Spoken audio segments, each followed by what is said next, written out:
Selamun Aleyküm və Rəhmətullah Bərəkatuhu.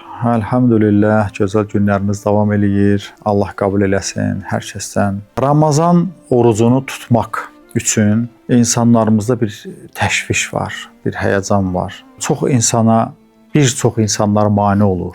Yəni sənə tutmaq olmaz və yaxud həkimlər mane olur ki, sənə tutmaq olmaz, ziyandır. Mən indi bir sıra xəstəliklərdən danışım və bu xəstəliklərə orucun şəfasından danışım inşallah ki.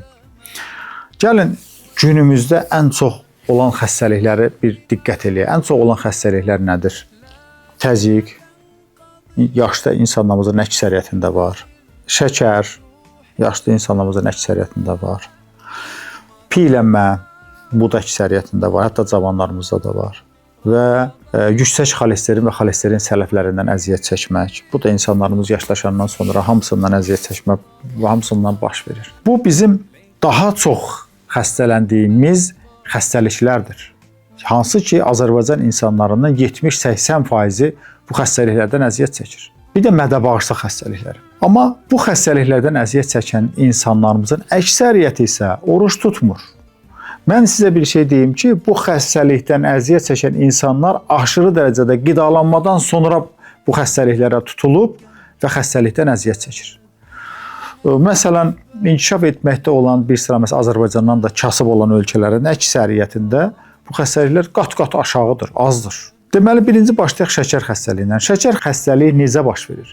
Şəkər xəstəliyi aşırı dərəcədə karbohidratlı və yağlı qidalar qəbul elədikdən sonra yavaş-yavaş insulin dirənci qalxır, bədəndə yaramayan insulin istehsal olunur və ikinci tip şəkər xəstəliyi əmələ gəlir.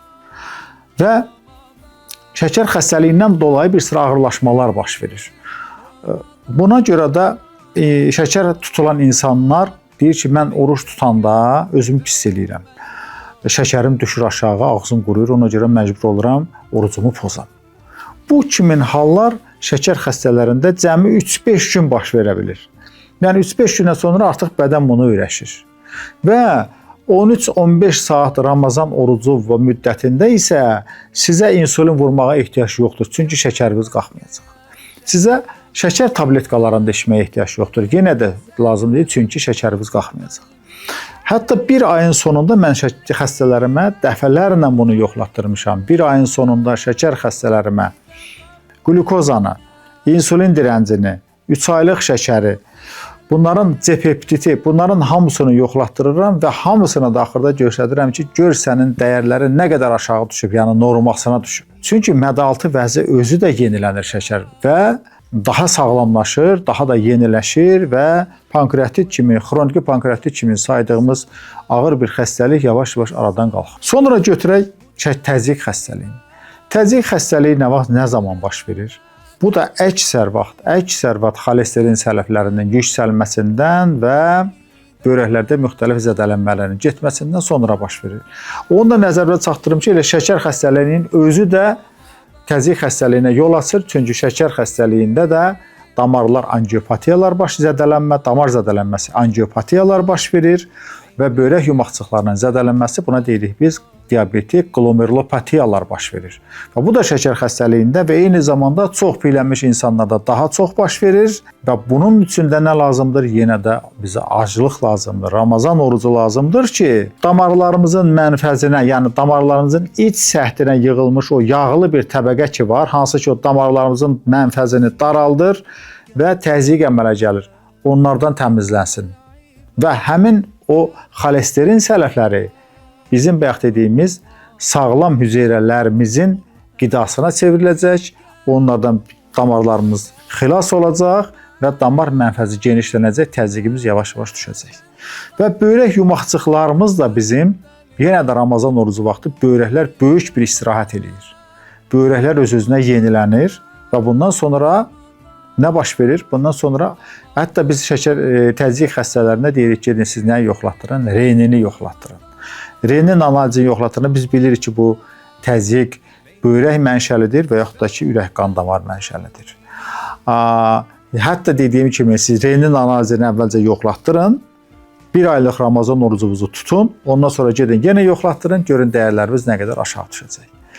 Sonra piylənmə təbii ki, bundan heç danışmağına dəyməz. Aşırı dərəcədə yeməklər yenə piylənməyə səbəb olur və fürsətdir ki, siz düzgün Ramazan orucunu tutasınız.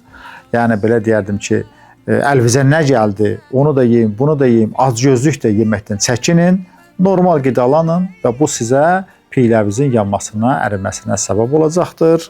Ürək, mədə-bağırsaq xəstəliklərindən əziyyət çəkənlər üçün isə daha çox faydalıdır. Çünki Ramazan orucu müddətində ən azından 1-2 dəfə mədənin iç seyrəklik qişası tamamilə yenilənir.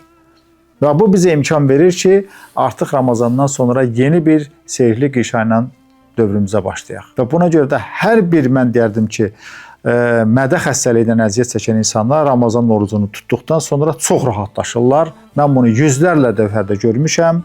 Sizə də deyirəm, birinci, ikinci, üçüncü günlərdəki olan əziyyətlərə baş qoşmayın, orucunuza davam eləyin. Və bir də sonda onu da nəzərinizə çatdırım ki, əgər sizin xəstəliyiniz varsa və bu xəstəliyə görə siz hansısa bir həkimlə məsləhətləşmək istəyirsinizsə, çalışın mömin bir həkimlə məsləhətləşin. Hətta həkimə sual verin ki, həkim, siz oruç tutmusunuzmu?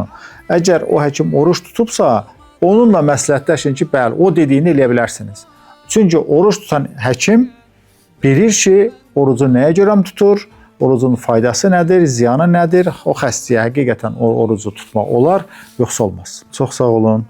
Diqqətlə izlədiyinizə görə Allahımıza fayda versin, sağlamlıq versin, biz də içində amin. Selamun aleyküm və rəhmətullah və bərəkatuhu.